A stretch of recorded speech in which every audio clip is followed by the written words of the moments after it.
Are you waking up with an alarm clock, or are there times where, man, that rooster is waking us up and we were going to sleep in a little bit later today? I'm just kind of curious. Now that one I am actually curious about. Okay.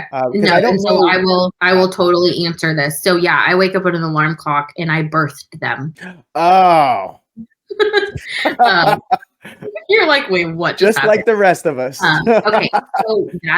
So there are a couple of different roles though with my husband and I. So he would have a different answer that he does get up earlier, but he does not get up at 4. He does not get up with the rooster and is hauling water pails at 5 a.m. Like that is not his morning chores with let's talk numbers at like our peak time of year. Is there anything better than a trip getting ready? Nope. For a long journey where our podcast released a new epi, searching for a fade fiending, new fixation. Giving this a subscribe is the same sensation. Started with the day ones, they gave us fuel to support the season. Could have been anywhere in the world, but you're here for a reason. Notification bells, text some friends, all to let you know. Check your Bluetooth, connect, talking with Deliveries. Hello, everyone. Episode 106, Udderly Punny Farm, with our guest, Lindsay Graham. Lindsay, so since we're going to start with this first thing. So it's Lindsay with a S-A-Y, but do you say Lindsay or Lindsay? How do you start that? So it's Lindsay. It's my mom's maiden name. So it had to be spelled this way, even though the A-Y is not as, common, like E-Y is the spelling, but you can't really change your child's name spelling if it's your middle name, or your maiden name. So it is Lindsay, A-Y.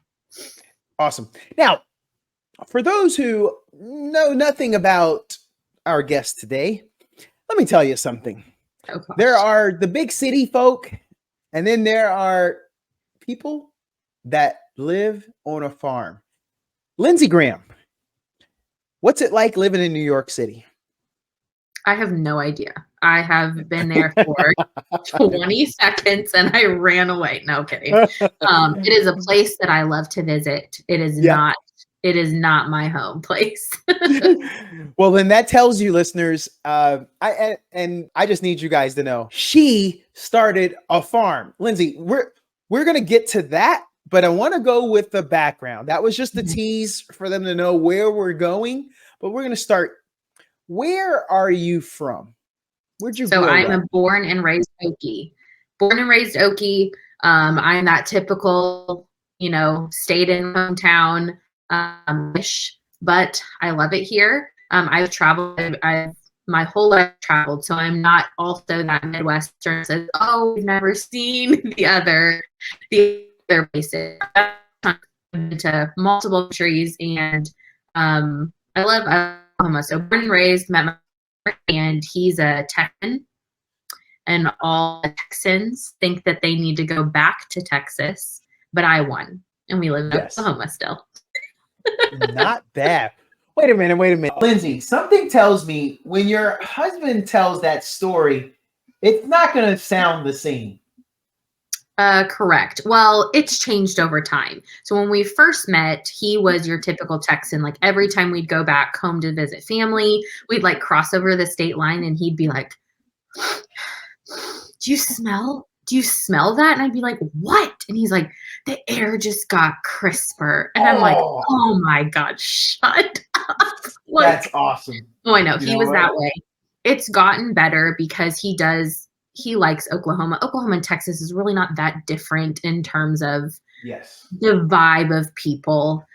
He did not, find a upstate New York or a Californian at college. Like an Oklahoman is not that different than Texas. So, yes, the story has changed over time. All of his family is now up in Oklahoma, and so we're all here. And so they have since moved up here as well. So,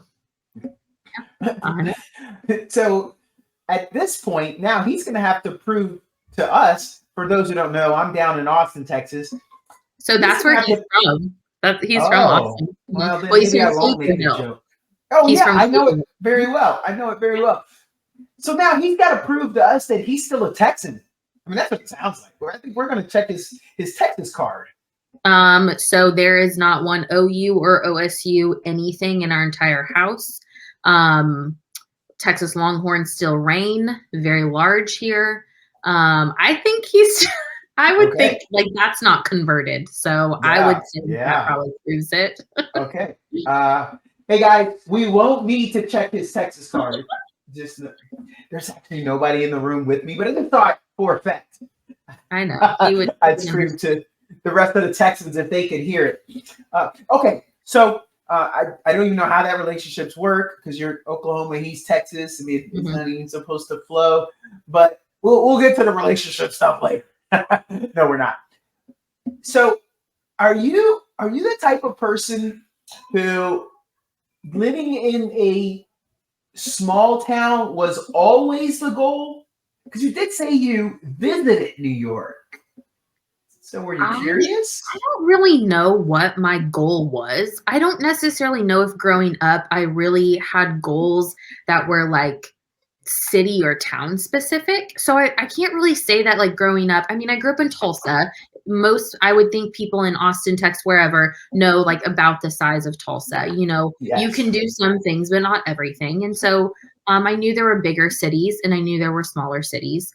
I did not grow up agriculture at all. So just because you live in a state, I mean, every state has the country and the city. Doesn't really matter where.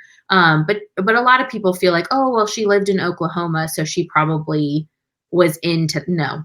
My dad is from upstate New York and grew up with like au pairs and ballroom dancing. And my mom is from Nebraska, and there's cornfields, but her dad didn't do that. And so I did not grow up in that. I lived suburban. I didn't even do 4-H. I was going to ask you that. No, I think I had like a Maltese dog growing up. Like that was the extent of like livestock. So to answer the question of like, was this always on the goal? No, like not even close. I liked it. I liked every time I would go more rural.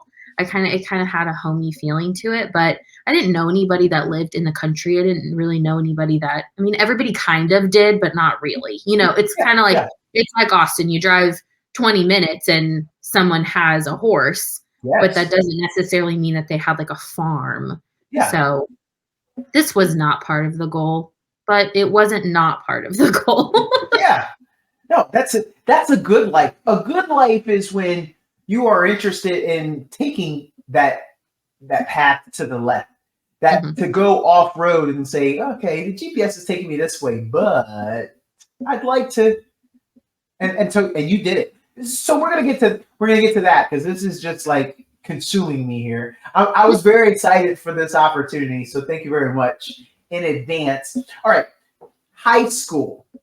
How many people were in your graduating class in high school? Yeah, well, so if I went to a public school, it would have been like a normal amount, but I went to a private school. I went to a private Christian school. I actually really liked it. I love being in everything. It wouldn't matter if it was a Christian school or a tiny rural school. I liked playing volleyball and being in student council and being on the prom committee and being in a robotics club. Like I am very social, and small does give you that. So 27, I think is the answer. Cool. Yes. Wow. No, you literally were everything. You voted for yourself for prom queen. You had to. So funny story on that. Like I actually am pretty academic, and like school came very easy to me. And so I would make a joke to Dustin, my husband, and be like, well, yeah, I was valedictorian and he'd be like, it doesn't take much if you only have. And I said, I would always be like, you do know that there's still a standard that applies. Like you can't have a bunch of C students and have a valedictorian. It still has a standard. Yes. But this guy sounds so funny. I hate to say this. I want him on the pod next. I know. He would have been. You guys would probably go down a whole path and like be buds. He's the funny one. He's real funny. Well, we'll be the judge of that. You're no slouch. So we're enjoying this now. All right. So I'm very curious then, not of the entire school, I've never had to hesitate on this question, but I'm still going to ask it because I don't do this for everyone, but I certainly want to do it here. Senior year, let's say whether you're brown bagging it or you're in the lunch line and the lunch guy in his hairnet and cigarette hanging out, it's not lit at least. Okay. he schlop. He throws some chili onto your tray. What table are you sitting at when you come out? Oh, I was pretty popular. Oh. Yeah.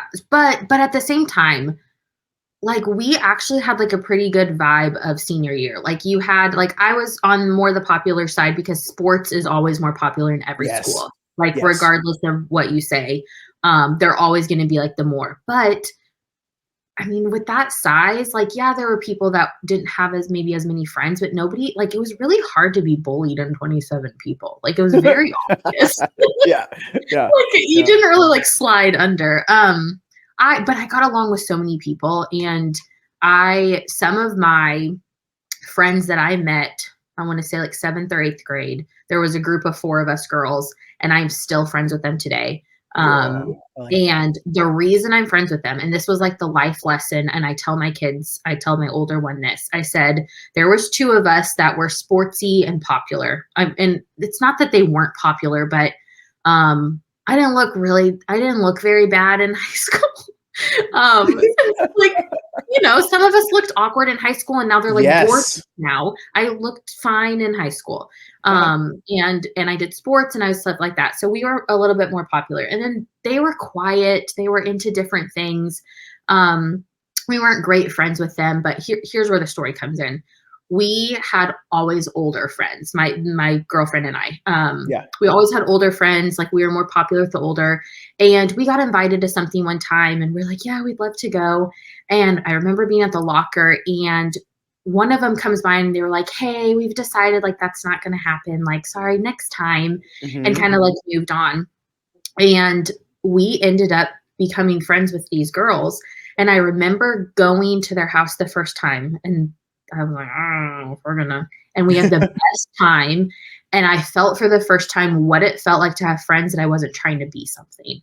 Like there wasn't something I was trying to do. They never bailed on me after that. And they weren't like, if you were to watch a movie of it, they wouldn't have been the girls that I should be hanging out with. Yep. And like, I'm sure they're going to listen to this and be like, screw you. But, no. You know, they're actually like they're 2 of the more successful, gorgeous girls out of all 4 of us. In different ways. But that's the point of like teaching that and realizing, like, I wish more of our young people would understand that, like, how a true friendship, how it actually feels. And like in high school, I had them, like these true friendships, and it was amazing. And they ended up actually going to different schools my junior and senior year. And anyways, I don't know where we diverted on that, but no, it's those connections, those relationships. That's what this is all about. I mean, we got into this pod to have the opportunity to hear people's stories. And that's the first time we've gone down that road. And you know what? I think that sounds like a movie that needs to happen. Oh yeah. I mean, the life lessons that even that taught me of like who you think you're supposed to be friends with, or who fits your genre, like whether it be race or religion or social status or interest, like you decide that they fit your genre. So those are who you're supposed to be friends with. And honestly, sometimes those are your worst friends. And that it actually, like, because you're either too alike, or nobody's challenging each other, or or maybe you're competing even within that friend group. If you're so alike, I don't know, there was just something about learning that method of like, yeah, I had friends, but they were so true that they're still around. Yeah. Like it's been, you know, it'll age me, but you know, it's been 15 years, whatever, since high school. And we still have a group chat, and we still talk all the time. We do like a weekly update, and everybody gets a chance. We go and order an initial order, and everybody has an update for that week. And yeah, that's great. Lindsay, I'd hate to do this to you. You seem like such an amazing person, What? but I gotta know. In that group chat, who's the person that sends the cat pics? You're on a farm. I'm gonna say it's you, Lindsay. Like we talking about No. boots. Girl, I just bought some new boots, and they trying to show you their boots, and you come back with a picture of a pig. That's what I'm thinking. Honestly, I don't, because they just send them to me. Like, so Wait, what? no, explaining this of, you've asked me in the beginning, like, where did this come from? Was this always the journey? The answer being no is why it's so comical to so many people. Our family, our friends, my friends, like they're always like, where did this come from? Because I'm like extremely knowledgeable now in all this farm stuff. And they're like, where did this come from? And so they'll send me the pictures. They'll send me the funny memes of like the lady holding all the chickens. And they're like, this is what I picture Lindsay doing every day. And I'm like, my God, you guys, I'm not like a freak now. Yeah. Well, hold on. I'm gonna jump on now that I see you're a good sport with all this. Lindsay, is there a pair of pants that you've made out of a burlap bag that you've worn this week? No. Okay. No. Wait. Okay. Do one more. No, wait. No, you can't. You can't pal on. That's what I'm here to do. You got one? Well, I mean, I feel like I usually wear pretty normal stuff until I like don't care, like I'm tired. So I have these overalls on. Yes. Okay. Let's talk about overalls. Yes. Here's the thing. No, but here's the thing that's so funny about overalls. Uh-huh. If you were to grab anybody anywhere, any country, any whatever, and you would say, please draw a picture of a farmer, what are they going to put them in? They're going to put them in overalls. It's the costume. That's what they wear. And so that's what we've all grown up as, like, oh, the costume of the overalls. Oh my God. Do you know why they wear overalls? Because they're so freaking useful. I can't even stand it. Like, there's so many pockets. There's a pocket here for your pencil. There's a pocket here for your seed packet. There's a pocket here for your ratchet. I don't know. Like, they're so useful. And the amount of pants that I ruin because I'll have like jeans on or leggings or something, and all I have to do is just go walk out and pick something up out of the pasture, and one of the animals decides to rub up against me. Well, now I have mud all over. Or so like when you put overalls on, you just can keep everything nice. You just put your overalls on. Lindsay, I'm going to challenge you here. Wait a minute. So the coveralls, the overalls, they have the straps that come over your shoulder. Mm-hmm. All you sold me on is just that one pocket on the front, because I think cargo pants, a good pair of cargo pants would do the whole thing. So if I had cargo pants, I could almost not even miss that one on the front. Can you tell me why I need the shoulder straps? So one, it keeps your pants up. Wait, I wear a belt. Yeah, but you don't look, but then you wouldn't have to. And so then like they can still be baggy, because a lot of times, so you wear overalls over something. So you may it maybe if it's colder, then you may have like long johns on, which I don't think I have long johns, but like leggings, or you could have nice jeans on and you just pull them over. So the whole point of overalls would be that they're bigger than your pants, because you're just throwing them on. Think like a firefighter throws on his outfit. It's huge. So you throw over the straps and clip them, so it didn't have to actually fit you. Yeah. There's a reason. I see that now. Wait, so wow, this is okay. Well, we're there, so I'm just gonna stay there. So who's making the best nowadays? I'm thinking Duluth. Duluth Trading on the female side makes the best ones, and they have all these little pockets. So like the one on the front is like deep, and you can put a phone in there, and like you just stick your phone right there. So then you're like, doing stuff. Oh yeah. Yeah. And they're like cute, and they have like cinched little waists, and all the stuff that you care about. Yeah. No, that's, I mean, they have a gnome one. They have like a garden gnome one, like a little gnome with like carrots. What? I don't have that one. Okay.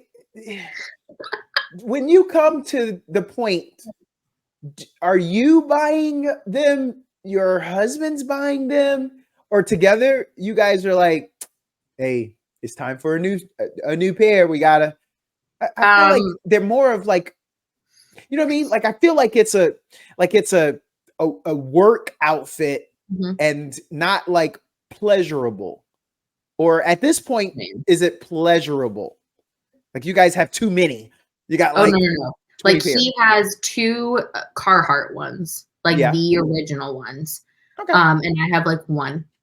And the only reason I have it is because they had a sale at Christmas, Black Friday, and I finally said I'm going to get these because they're like a good $100+, which it's fine. But I kept, you know, that like item that you just kept saying like, oh, I can make everything else work. And then you finally get the item and you're like, why was this such a big deal? Those are them. I just constantly was like, I have clothes. Why do I need to spend another $100 on a pair of overalls? And then now I'm like, how did I ever live my life without overalls? The point in bringing the overalls up was because we got on a subject of, did I make clothes out of burlap? No. But the reason I brought it up was because I did have them on and we did need to like go on an errand. And I did get a look from Dustin that was like, is that is that gonna happen? Are you gonna do that? Are you changing? And I was like, oh, is this not okay? Lindsay, I don't feel bad. You sound like you feel bad. I don't feel bad if we doing a little too much talk about the overalls because this is real. I learned something. This is really cool. But I'm gonna take it a step further. Now, is it a shoe or a boot that you go with? And then like what type of boot? I'm so curious. What goes with that? So I wear, do you know what a muck boot is? Yes. Okay. So like most people, you don't have to farm life to know what a muck boot is. Yeah. But like just your throw on weather resistant boot is your best farm boot. Pretend farmers wear cowboy boots out there. Those are the worst things to ever wear unless you're riding a horse where you need your heel. That is the whole point of a cowboy boot. It was like it has the heel because of that. If I am stomping around a pasture or moving something, like they're not weather resistant, kind of. They're leather. They're cold. I don't know if you've ever worn a cowboy boot. They're not. Oh, I do. Okay. So no. Fake farmers wear cowboy boots. Yeah, like just a good weather resistant boot. I need a lot more. I need a lot more because I'll leave them like out on the back porch and I need one on the front porch and that's what I wear. Hey, I'm ready to start the beef. I think we just called people out. The fake farm people, and if we them, no, let's get that beef started. Hashtag what you wearing? Well, I mean, truly, the thing is like learning. Like once you're living a certain lifestyle, and it's actually a lifestyle, function is like the whole thing. Like it's not an aesthetic anymore, and that's the difference between, and you could go through all these, and you could have 10 of us up here that have like livestock, and one's more a Western cowboy and one is more a farmer and one is, there's all these different categories in farm, ranch, rural living, and it all is dependent on what you're doing. And so that's where it's like we can't just sit here and say like, well, you're not wearing the right thing because of this. Like it all also depends on what livestock you have. If I had different livestock, I may need to be wearing different things. And so there's not like one thing. It's function, and that's a personal thing. So I was going to get to that later, but now I got to know. So Lindsay, if I'm trying to start a farm, and let's say there's a plot of land, how do you decide? So let's say I'm a sheep farmer, and there's this piece of land that the whole family aged out and died, and now it's up for sale, and it's just like a great price. I'm going to go. But almost like I was making fun of, we're going to start beef. What if there's like Lindsay Graham and she's already a sheep farmer, like 2 miles down the road from it. she doesn't want me to buy that property, right? Does there have to be some coordination? Like, because are you saying like because then there'd be like a saturation of the market? yes, Or yes. oh, no. No one cares. I will be the first to say that there is not enough small farmers to like there's not enough. Like we need so many more. And so a lot on my platform, not that I like have a platform, but a lot on my platform is like inspiration and encouragement of like honestly like driving home the fact that I like literally had no experience, first generation, no family money, no family land, no outside investors. Like we did everything on our own. We don't come from money. Like, I mean, I think there's a difference in saying like people are always going to be like, well, did you suffer? Like, well, no, I didn't suffer. But I still got a loan to go to college. I still, when I graduated, my parents said, good job. Like yes, I was comfortable. And yes, there was probably plenty of list of advantages of that. But that doesn't mean that I was given money to start this. Totally different. And so that's why I'm so vocal about the nothingness, because I think there's a lot of people, regardless of farming or anything, they're like, well, I don't have experience or family background or knowledge in that, so that's probably not something I can get into. And I'm like, let me talk to you about how we brought home livestock without knowing what was happening. So no, to go back to your question, not even close. There is in this world, like the farming world, camaraderie is nothing I've ever known before. For those that actually look at it that way, we share equipment, we share livestock, we share ideas. There's so much because we're like, there's not a competition. Our competition is not each other. Our competition is the hog hotels in China that are raising America's pork in multi-level with blah, blah, blah, blah, blah. That's our competition. Yeah. We need to band together. So if we all look at each other as competition, like no one's winning. Everyone's like, okay, cool. I raised, 120 pigs this year. Cool. You did nothing. Like that was literally nothing compared to what is needed. So no. Bring them. So these are questions, but I'm gonna, as you saw earlier, I gotta sprinkle in the stereotypes. But you seem like you're so good with them. So here's the first one: physical labor. In all of our minds, Lindsay, you and Dustin, I think was his name. You and Dustin are driving along, and there's a flat tire. You could jump out and hold the truck up while he changes the tire. Like physical labor, you got farm muscles. So talk to us about the physical labor. We know about there's got to be long hours and physical labor, but like, do you get that a lot? Do people kind of expect you to? I think they do expect that, and I have answers for it all the time. One, I always say the mental load is way more intense than physical, which almost like diminishes the physical. The mental load of like, think about, I don't know if you're a dad or you have pets. Yeah. Okay. Yeah, so with every layer that you added another living being to your, we're getting mushy, but like to your heart, or not even that, but to your, what's that word? Like the responsibility, every living being that you added to your responsibility, whether it be a pet or a child, which a child is up here, a pet is down here. Livestock is a little bit lower, but every single one you added a little mental load. Your wife probably has more.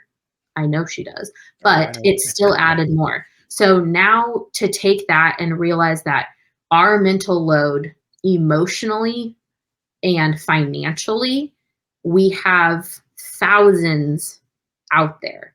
So the mental load of making sure that all of that is fine all the time, on top of our dwelling, on top of our finances, on top of our kids, on top of our, like, the mental load is hard. That's the big one.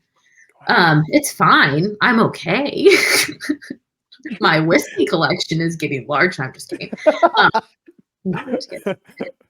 But so yes, mental load, but physically, yes, there's a thing called like farm strength. And I think where it comes from is probably, I'll just say the same thing of like if you're at a crossroads and there's literally no other decision to make, you can always make a decision. So it's that same thing with like physical. If you don't pick that gate up fast enough and hurry and close it because the animals are running out, like that's going to suck.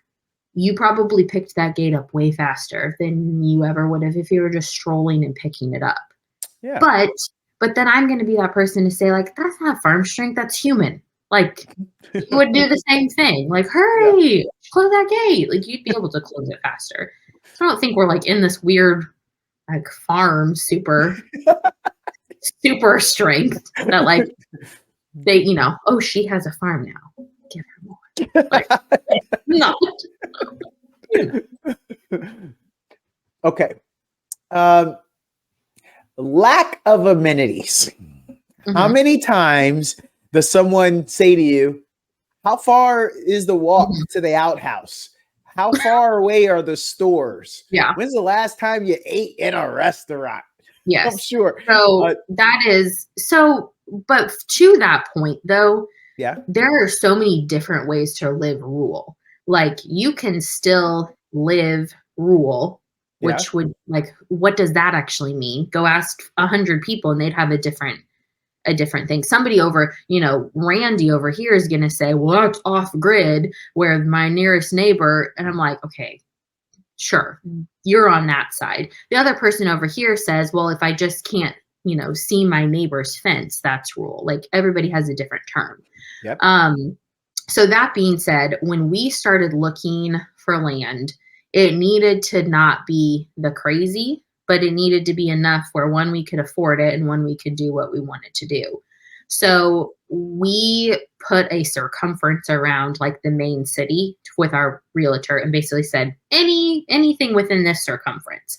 Oh. Looking back, I like everything's fine. We actually like by chance, by God, by ground, ended up in an amazing place, but I would have probably never done that because I think you can be so much more strategic. And what I mean by that is your proximity to certain like highways can shave off like 25 minutes of your drive time.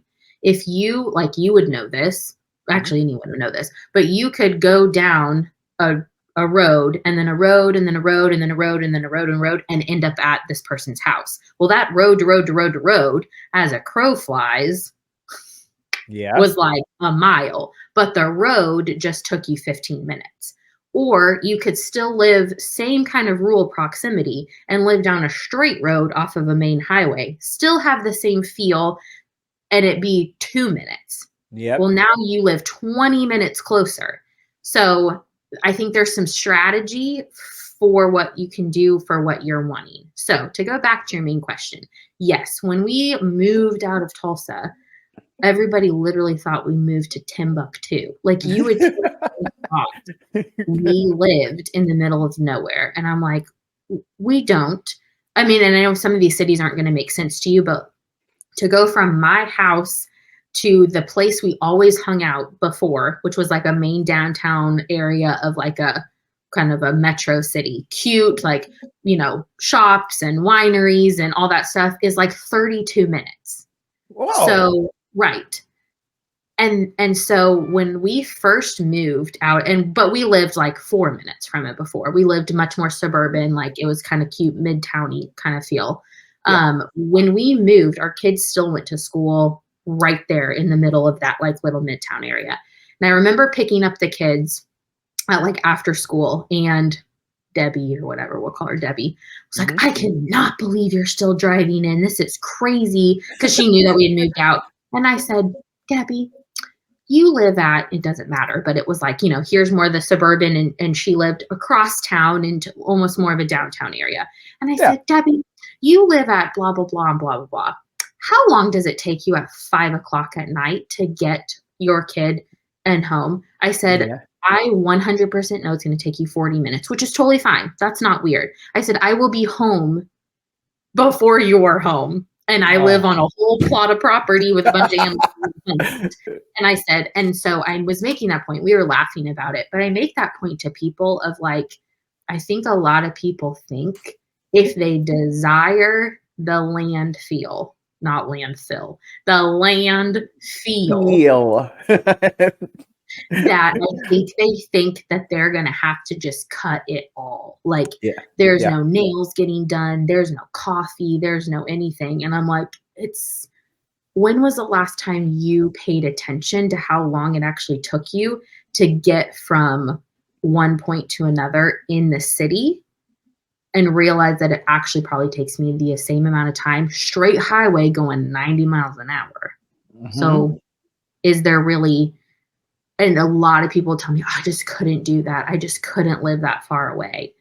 And I just don't think that they're understanding that I really don't live that far away. And now I get to have all this. So you stole two of the things here, but that's fine because you're feeding me and you're right where we are in tune. I had written down here surprises. And this seems like this would be the perfect point to ask. I was going to get to it later. Are there any points where people are surprised by you?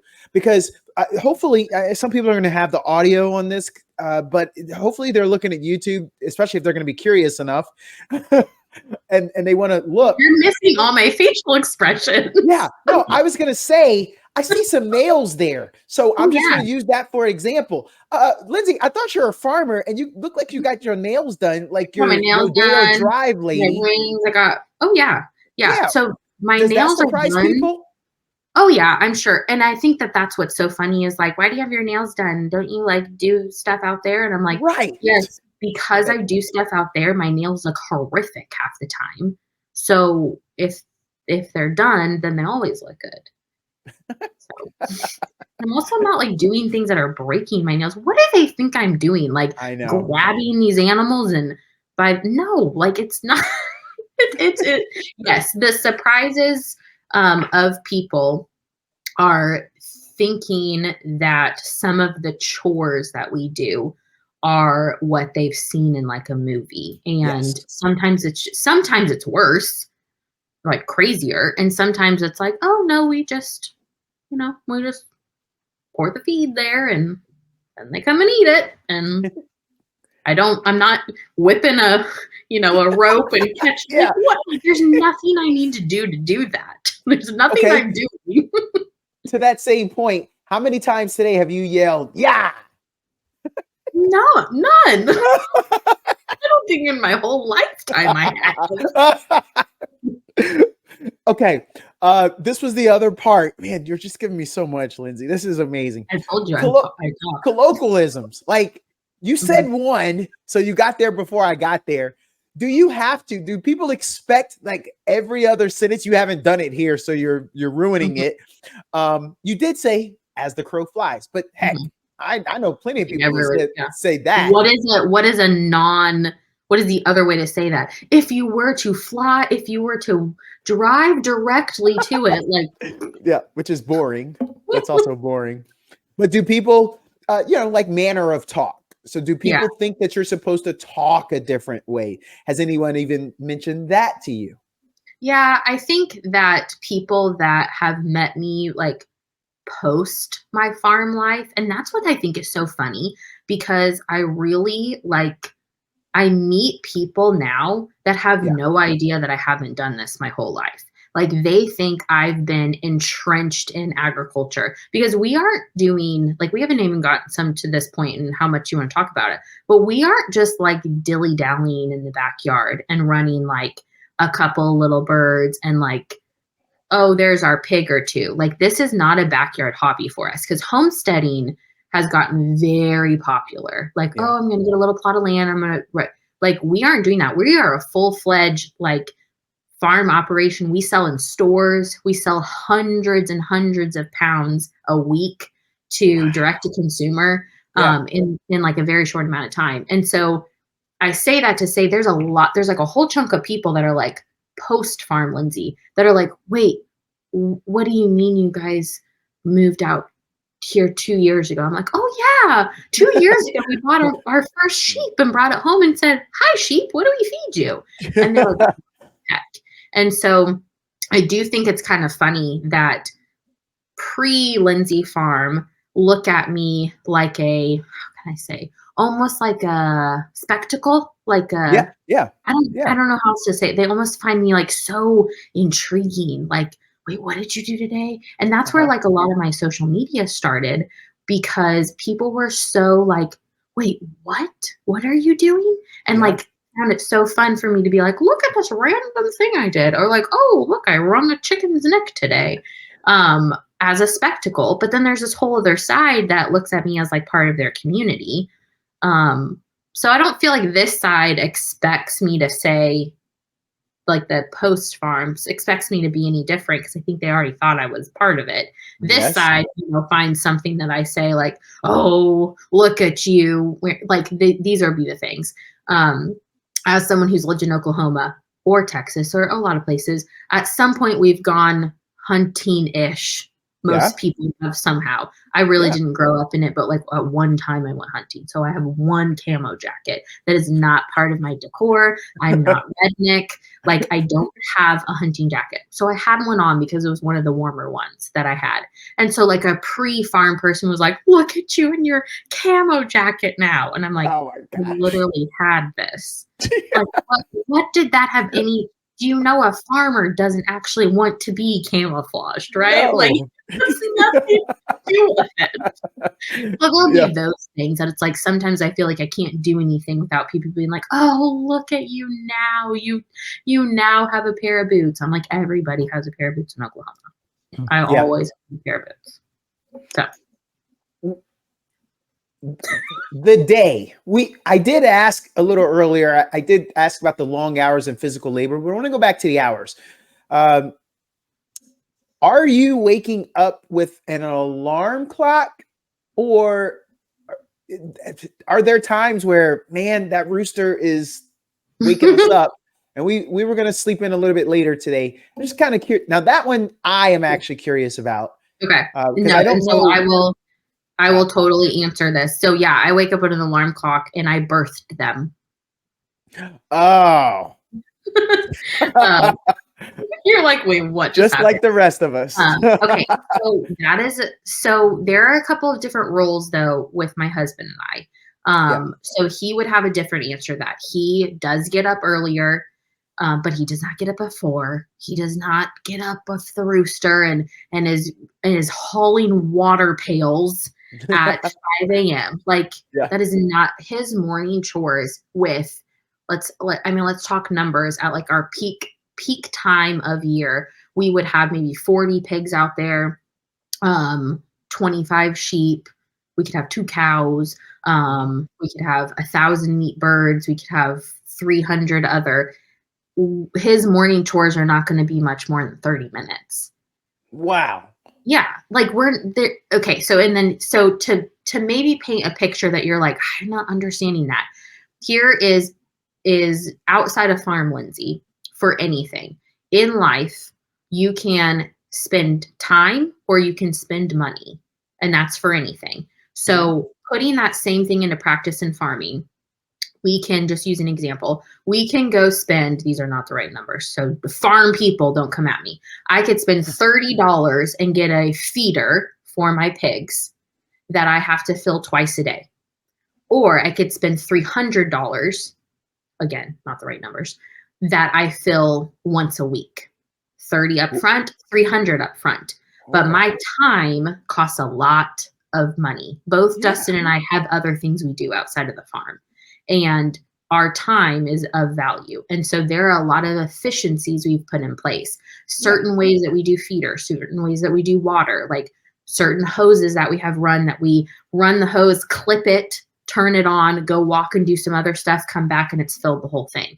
So there's a lot of efficiencies we've put in place that if we like dinked around and this was a hobby, that person could probably say like, oh man, my chores take me 3 hours. I'm like, I don't know why.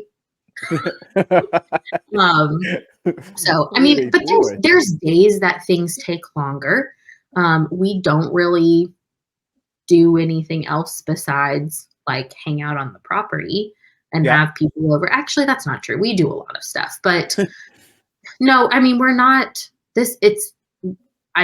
I'm not trying to like not sugarcoat it, but like we are working 40 plus hours off of the farm during the week. So, and operating like the 4th to 5th largest in Oklahoma. So, what was the biggest change for you when you guys got out there? I'm going to say the distance from friends, family, entertainment. Were those the biggest challenges for you? I thought they were going to be, but we're with them just as much, like if not more. And the reason I say if not more is because like because we come into town 2 to 3 to 5 times a week. Like when I say come into town, we drive 30 minutes to Tulsa and Broken Arrow.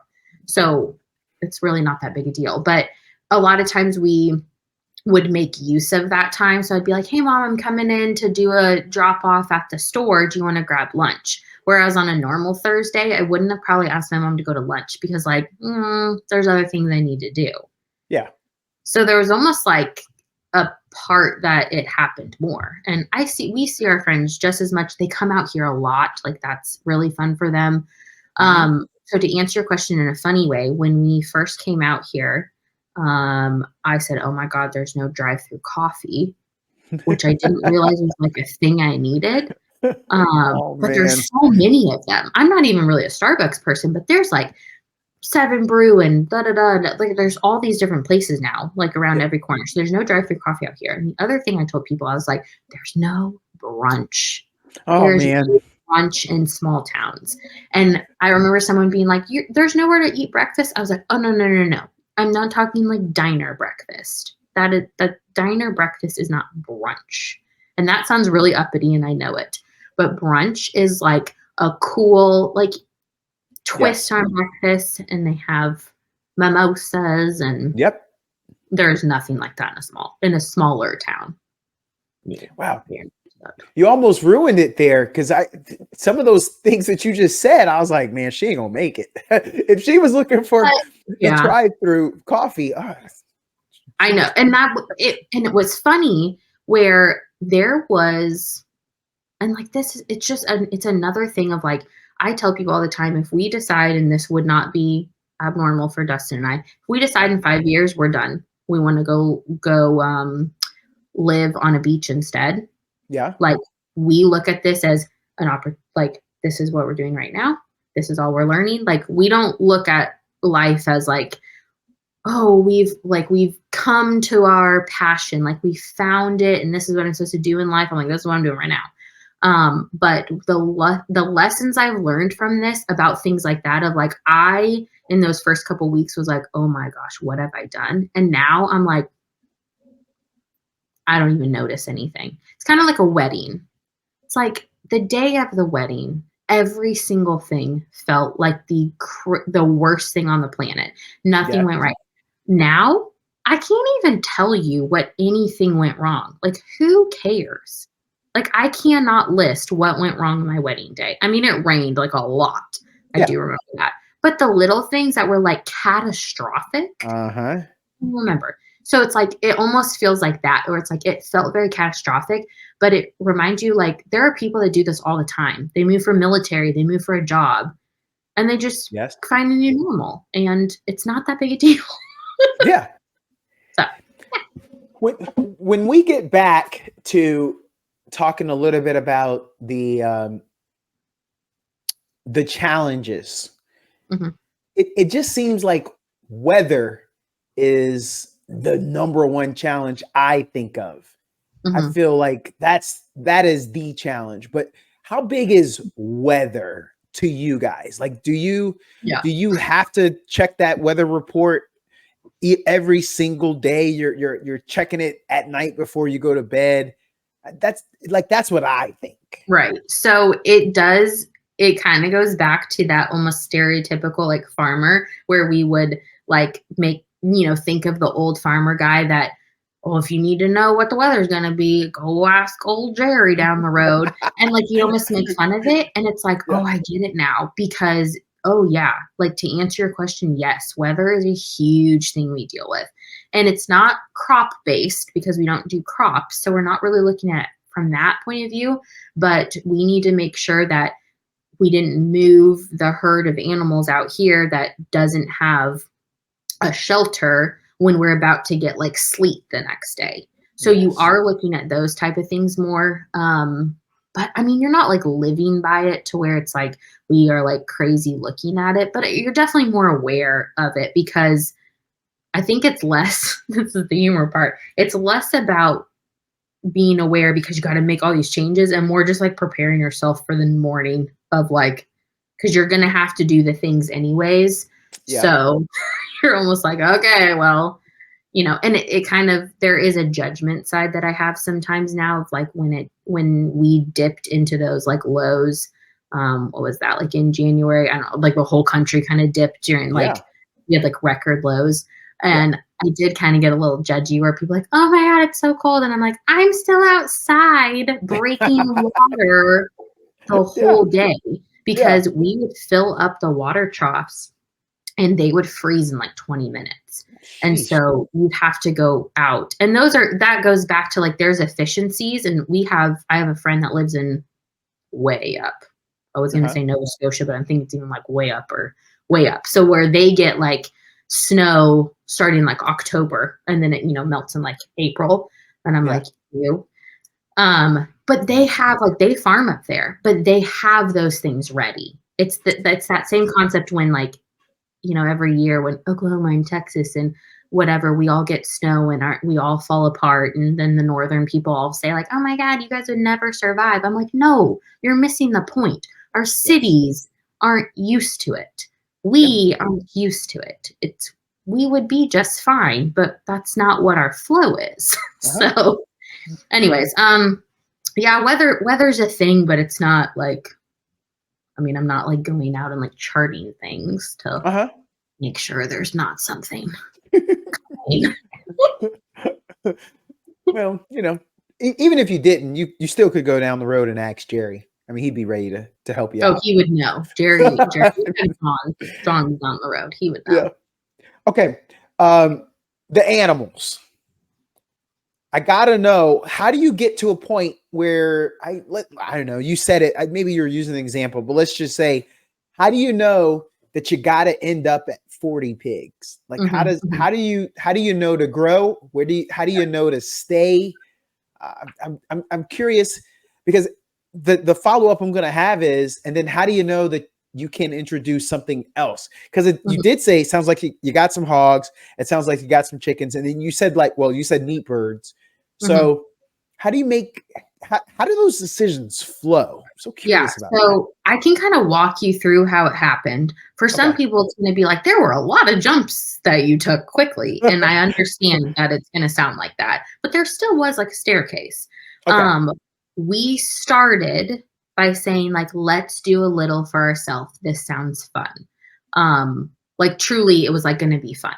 We could afford to do what we were doing. I'm not going to pretend like that's not a thing. We didn't sell everything and come in here with no jobs and look at this land and say, hurry, we have to make an income by next month. That was not our story. And so that's not going to be what some people do. And I'm not going to have knowledge. We have income that came in and we wanted to do this. So we started with like 25 meat birds. And what I mean by meat birds, because people are gonna, wonder what that means. We raise them up and then they go to heaven and we put them in our freezer and they were only raised for meat. They grow fast, they grow plump. It's your chicken that you're used to.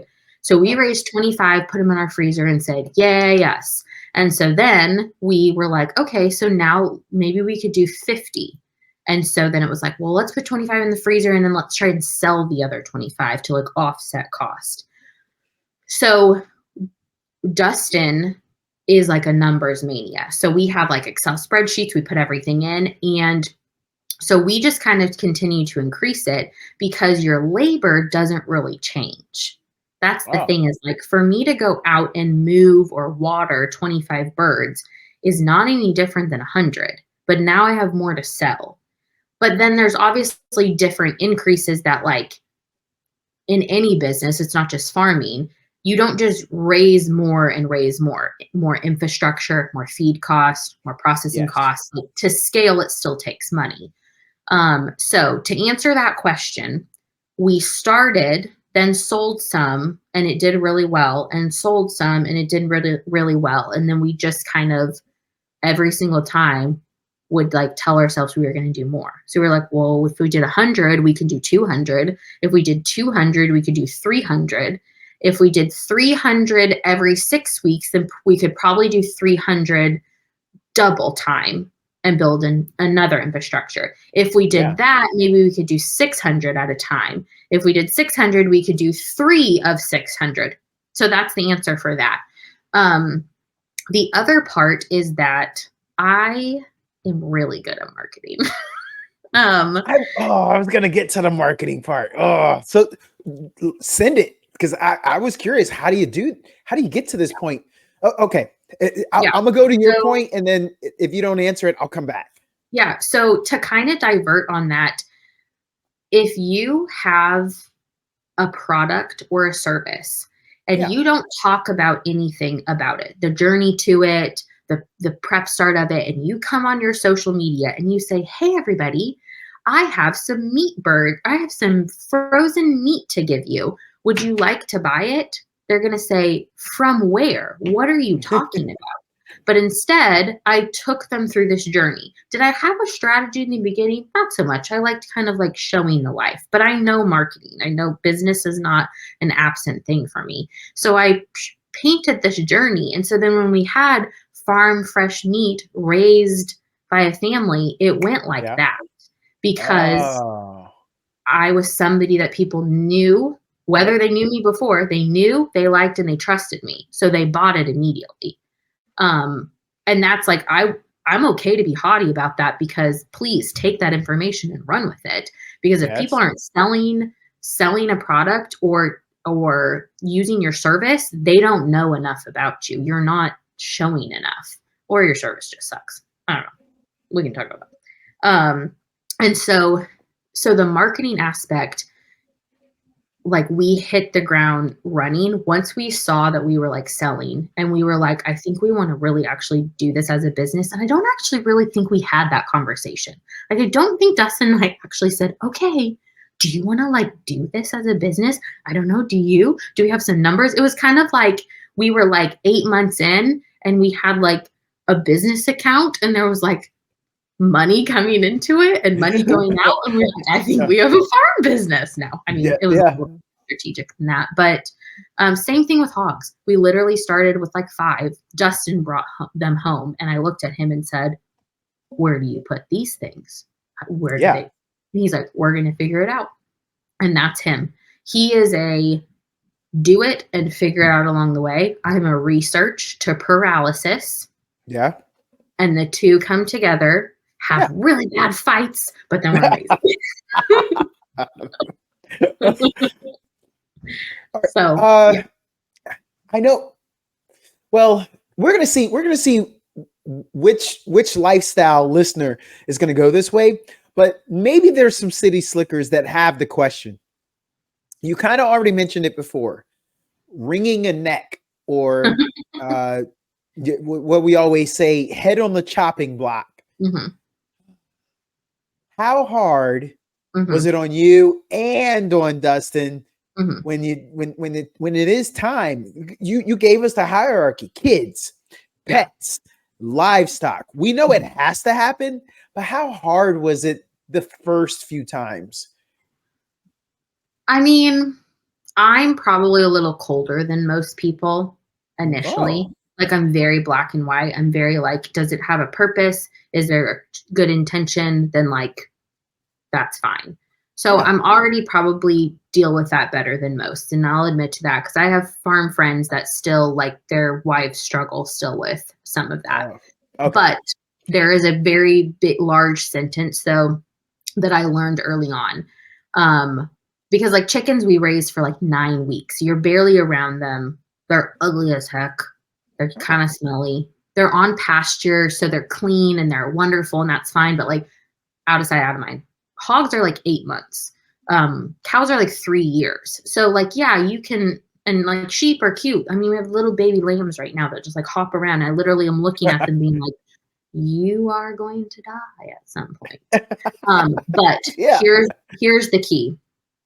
There, in anything in life, you're allowed to have two emotions at the same time. Like a lot of people say, you can't be sad about this, but also feel relief. Yeah, you can, Sherry. Like they can live in the same thing. So what I'm saying about that is I have an emotion of like this, like it was hard to do, but knowing every single second of that animal's life, every single morsel of food, every single non-antibiotic, non-medication that ever went into that body, knowing that outweighed any type of sadness. So the sadness is still there. Yeah. It's still, but this outweighs. Like knowing that, because that's not a thing that 99% of people get to know about their food. Like, yes, you can get the more organic or the better one at the grocery store, but you don't know anything about that animal. Yep. I know every single second of every animal's life confidently, everything that ever happened. And that feels amazing. And that outweighs all emotion. That's my answer. So the decisions that you guys make, are they affected by the things you see or stumble across? Case in point, I moved here from Georgia, and my mother-in-law lived with us, and we had some young kids, and grandma, who is a city slicker, but when she was a kid, she lived in she visited some family that had farms and stuff. When we were driving down the road, not far from where we live, sort of to your point, and she saw goat milk, fresh goat milk. And now we start stopping by there to get the goat milk, because she was like, oh, this is what the kids need to drink. And the people, they had a farm, they had goats. I had to pull up. I go to their refrigerator that was outside. I pull out a thing of milk. I put money in a cup that's in the door. Mm-hmm. And then I leave. But I'm not going to lie. Again, city dude here. It was, there were some challenges because there's some chickens and some other stuff that were just kind of walking around when I drove up, or when I'm walking back there. I'm like, whoa, okay, this is happening. Would that sway you? Like if you start to see, man, instead of these sheep and shearing the sheep, or whichever way you guys are going with it, maybe we could keep them and we could start doing milk. Mm-hmm. Like does that happen? Or you just say, no, this is who we are. Do you understand? And I think that is where you could have two different viewpoints of livestock ownership, where there's, like I already mentioned, there's this whole trend of like homesteading, of like being very self-sufficient, knowing like, and everybody's on a totally different, like the wheel or the range of that is all the way from crazies of self-sufficiency and ones that want to live this cute homestead lifestyle. The Pinterest, Instagram homestead lady. Yes. So there's that, and they will have the mini donkeys. They will have, I'm saying cute little donkeys. They'll have the goats. They'll have that. And that's totally fine. That is not what we are doing. There is not an animal on this property that doesn't have a dollar figure attached that is cash flowing for our farm at this point.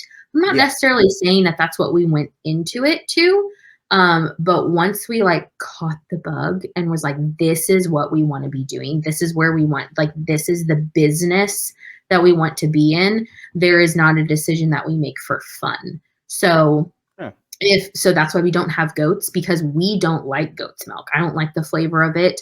So we buy raw cow's milk from Carol down the road.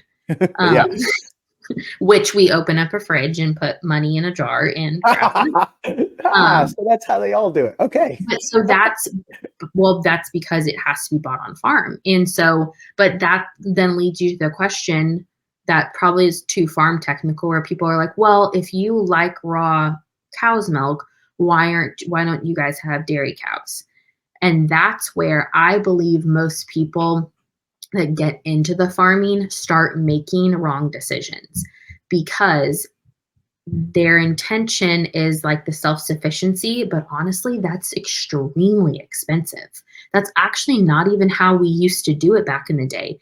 There's like this, there's so much books and so many things you can look at, that there was really no such thing as someone had like a family dairy cow and the meat cows and the chickens. Like, you had your neighbors. A lot of times there was so much bartering that went on, because there were so much things to keep up with. And so my answer to people with that is no, it is cheaper for me to go buy the gallons of milk down the road than to add another livestock animal to the farm. You don't have to do it all. But that's with any business. That's like a restaurant having people say, like, well, if you got the commercial kitchen, why don't you start catering? That might not be advantageous. You don't have to have all the streams of income for every business you have. And so we have a total business mind to this. It's not, that's where I kind of different with a lot of people. And I almost kind of clash with people sometimes of our decisions are very business based. They are not homesteady, self-sufficiency based. It is cash flow based at this point. It is a true business. You've given us such a great glimpse into the community. I see the benefits. I see the maintenance that it takes. I see the stress. What I think the stress could be, but I'm impressed with the self-sufficiency, because it just sounds it's so cool, which is another reason why we're doing this, and I think why all of our listeners are listening. So we are out of time, out of respect for your time. But that's okay, because I'm getting out of bedtime, so we are. I'm so happy. Glad to help. Dustin's like, man, this stupid podcast thing, it better be worth it. She better come out of there and say she enjoyed it. So we're gonna. I want to come back to people learning a little bit more about you. Sure. Top 5 artists.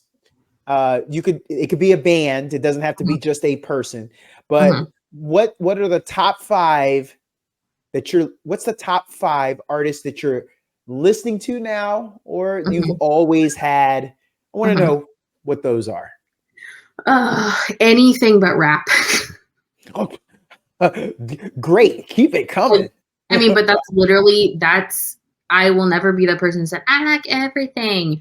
I do really like a lot of like genres. Like, I could pull up my Apple playlist right now and put like shuffle, and it would go from AC/DC to Blake Shelton to Katy Perry. I don't really like that much, but the stuff's fun. To Motley Crue. Yep. Back to like, but just nothing but rap. Like, anything but rap. I don't like rap. It's very like, it gives me anxiety. I don't know why. It's like monotonous. No. Which is what Justin loves. Yeah. Oh man. Like, love. I don't know that fully answered your question. No, it did, but it just brought me back to the fact that, man, I wanted to talk so much more. Like, I want to get the origin story of you and Dustin. I just got like, there's so much there, but that's okay. We can leave a little meat on the bone, and maybe we can get you out of bedtime again, and we can get some of that, because there's always so much to talk about. That's not that agreed crazy of a story. We just did things really young, and we've been married for a long time for our age. So I feel like I've grown up married, which is kind of bad. No, I've always heard that the best relationships are those that the people met in high school and college, that those are the longest lasting ones. Sorry, listeners, not saying that the person you met after. I'm just saying, look at some of the stats. They'll. I mean, I will, just to interject though in that, if you are doing it right. And what I mean by that is the phrase, like, we have so many friends that are already divorced, so many. Yeah. And their main thing always is, well, we grew, like, we started liking different things. And like this, actually, just to kind of like tie it in a bow, when Dustin and I met, this was not a conversation. Like we talked about things, but it was not like, what are your goals? Like, and him saying, I really want to end up owning land and getting into farming. Like, he never said that, and neither did I. And so there's some people that are like, did this cause an issue? And I was like, no, we kind of like went with it. And there's other things that I've gotten into that I never mentioned, and involving, like, I was extremely corporately driven and like worked a lot. And then all of a sudden I had a second child and I was like, I hate corporate. I want to make fun. And so, like, just to say that, of like, when people say, well, we just kind of grew apart, like, I'm sorry, this can be really judgy and I don't really care. Like, no, you chose to. Like, you chose to. I would hope that someone in their 20s would evolve their interest, would evolve their hobbies, would evolve. If you are married to someone who hasn't, that sucks. Like, so, I mean, I think that it can be the best, but you have to be ready for that. So, if you had a chance to have a dinner at the best restaurant, this insert name here, who are 3 people you're inviting, dead or alive? I don't like a lot of people of history. That's okay. It could be current. It could be that your volleyball coach who's, taught you how to push yourself. It could be. These are the questions that they tell you to have an answer prepared for. And I don't have an answer for it. Because here's the problem, because I'm overthinking it. And Dustin is probably listening and be like, of course she's overthinking this. Because I'm going, ooh, do I want somebody that I can like ask all the questions because I want to learn this? Do I want to ask a question of someone because I'm like, why did you make that decision? Or do I want to just have fun with somebody? And I don't know. It kind of depends on my mood, honestly, that day. One, I would choose seafood, Cajun seafood. Not that you asked that question, but that's where I would go. Because I love that kind of food. Anything seafood. And I would probably like to invite someone in politics. Depends on the day. No one currently in office. Don't really prefer him. But I don't think I would. I actually confidently don't think I would have invited the other one either. There's a lot of like secret questions that I would like to know. Obviously there's, you have to pull in somebody from like old history. I don't know. I don't know. I know. Well, that's okay. That's why I ask these. I like to butter people up and then I spring it on them, and I know they're like, that's a question that I feel like people should just always have an answer to. But yep. Some are ready, some are not. Don't worry. Some are ready, some are not. It could take you for a loop. But that's why we're doing it. We learned something though, and the whole politics thing there. Yeah. To your point, I do like that. I don't know though. I think I'd want the person that was in charge of X-Files. I think I'm going straight UFO conversations. To that's find why I'm saying out. something in politics, because I feel like if they were going to be honest, like I want to be like, okay, so yes, because I think that's all. I don't even know what to believe anymore. Don't even know. If money is no object, and I say, oh, you know what? Here is a certain amount of money.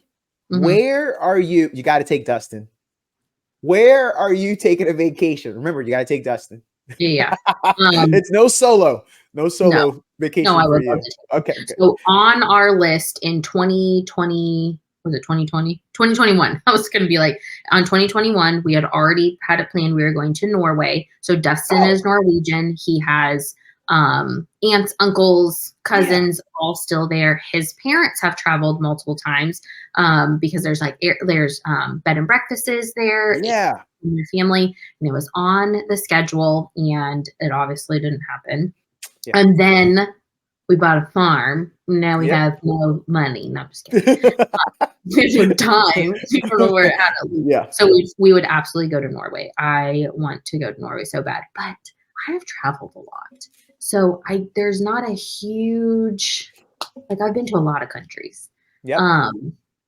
And so I don't have this like longing. And you know what's really funny? Last thing I'll say, on my 30th birthday, Dustin and my best friend planned a surprise trip for my 30th.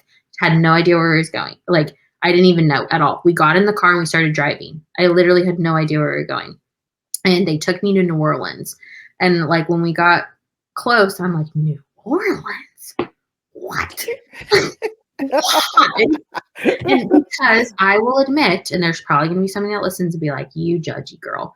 I will admit I was like, I don't go to New Orleans. Probably the same way, and this is judgy too, that I'm like, I don't go to Las Vegas. Like, it's not my vibe. Yeah. New Orleans is the greatest place. One of my favorite places I've ever been to. It was so eye-opening that I had heard about New Orleans from one little street. That's what I feel like my upbringing talked about more. Yeah. Of like, yeah. Kind of like, what's the bad street in Austin? Not a bad street. 6th Street? 6th Street, yeah. Yes, it's like where they're like, oh, what a 6th Street. It was like that was all I knew of New Orleans. And so I was like, oh, I'm not really a partier like that. So not my place. No. The best food, the best culture, the best history. Yeah. There was so much to do. Favorite. I can't wait to get back. It's like one of my favorites. For our listeners, I know I had to go there for work, and I was able to stay there for a week right around the Thanksgiving time frame. And then I was able to stay there longer. I stayed in right downtown. It was amazing. One of the stories I tell is I went into a barbershop and the guys knew I was not from around there. And a guy had just sat down in a chair. He got out of the chair and said, hey, you can go first since you're not from around here. And it was kind of just so we all can talk. And like the whole shop is like talking because they want to hear about me and where I'm from. And, you know, they grew up around there. Like that's the hospitality and the warmth. I loved that city. I thought it was so cool, but I don't know where I was telling you that, but that's why I was telling you the longing of travel went away when we moved out here, and it was crazy. Part of the reason that was one of the questions that I had for you, and I don't ask everyone that, because how do you find somebody that's going to farm sit if you travel? Right. How does that work? Right. So there's different time frames that works better. There's different times that we don't have as much out there. So like because we raise everything on pasture, like open air pasture. There's not one barn. So from November to about February, there's no chickens out there. So there's going to be about 6,000 out there, starting right now. And so from about March to October, it's not really great travel time, although we're going to Disney World in September. So I don't know what's happening there. You can find farm sitters. And again, like every objection that someone would ever have to not do something, you can find an answer for in anything. There are options. There's 4-H kids and FFA kids. There's farm sitters you can hire. Like there are options. But when we went to New Orleans, I loved it so much. Loved it so much. But I came back and I was like, oh my gosh, that feeling of, and this isn't for everyone. That's not what I'm saying. Like you have to, but like that feeling of like, I gotta get away, like is literally my backyard every day. It's so great. See, that's the good stuff that we're looking forward to. All right. Now this is something I generally like to ask all of the time. I believe in 6 degrees of separation.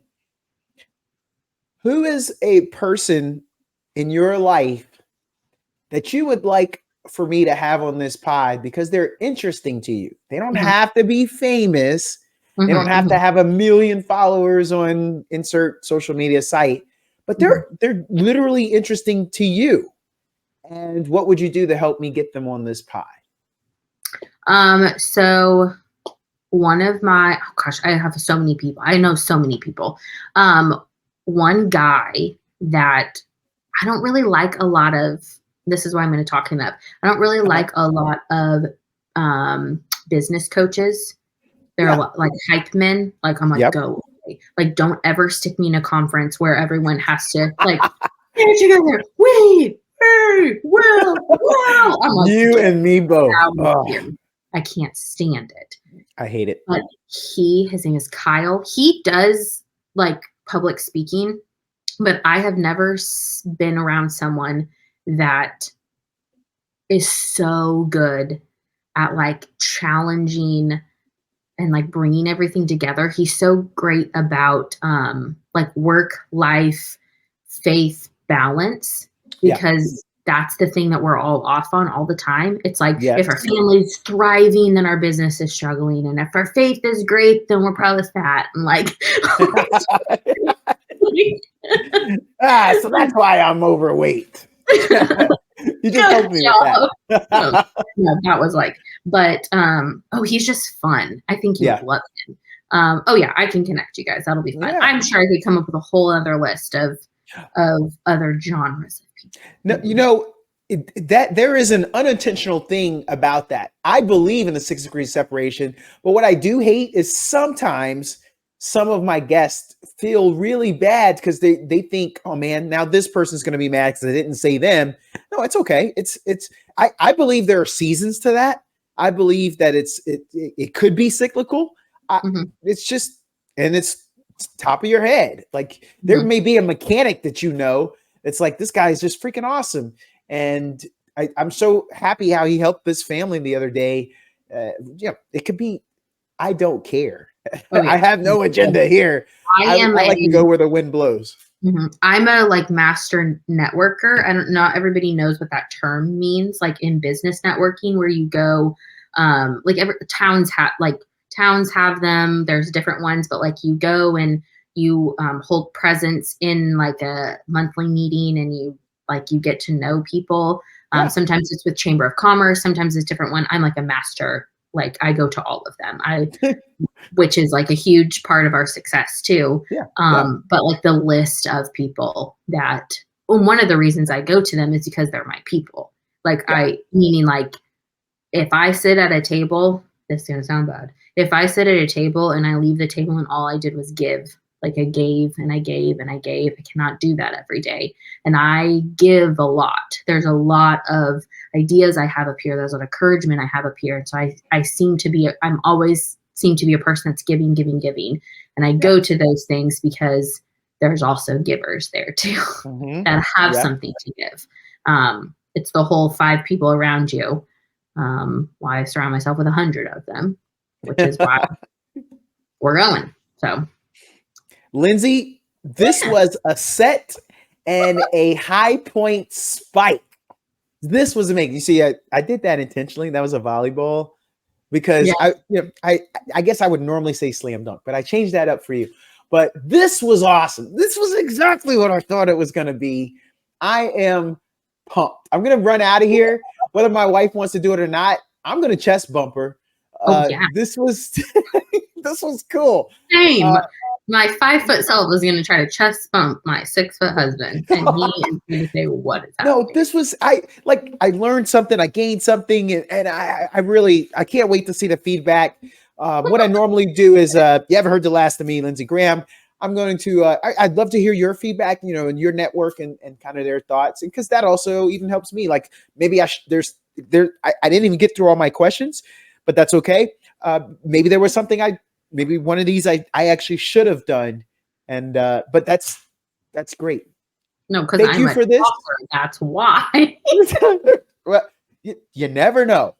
Sometimes there are people I have got on and I was like, man, this thing is gonna flow.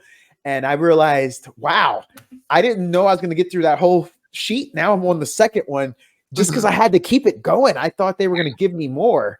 And I just had to keep pulling. But but this was great. So thank you very much. And so Lindsay, the social media, I need to give this to those who would like to follow you, to learn a little bit more, to watch the journey. How could they? Okay, so I do a lot of social media, so you'll know every detail of my life. And that's okay. So I'm on Instagram. My handle is Life with Linz. So life_with_Linz, because just my life. So that's Instagram. I'm on TikTok, and I have actually a lot of followers. I mean, not a lot. It's under 100,000, but it's over 50,000. No, that's a lot. Right now, I'm getting major hate on, so it's like going going pretty well. I'm getting a lot of followers. So TikTok, Life with Linz, the same. That's it. Those are all I can accomplish. That in itself is a job. Take it from me, being on all of them, it's a chore. Lindsay, thank you. Thank you to Dustin for allowing you to have this opportunity with us. And you definitely helped us all learn about your lifestyle and those goals. And then of course the direction that you guys are going. So thank you for sharing and have a great rest of the night. Thank you. It was so fun. It was. We'll see you. Bye.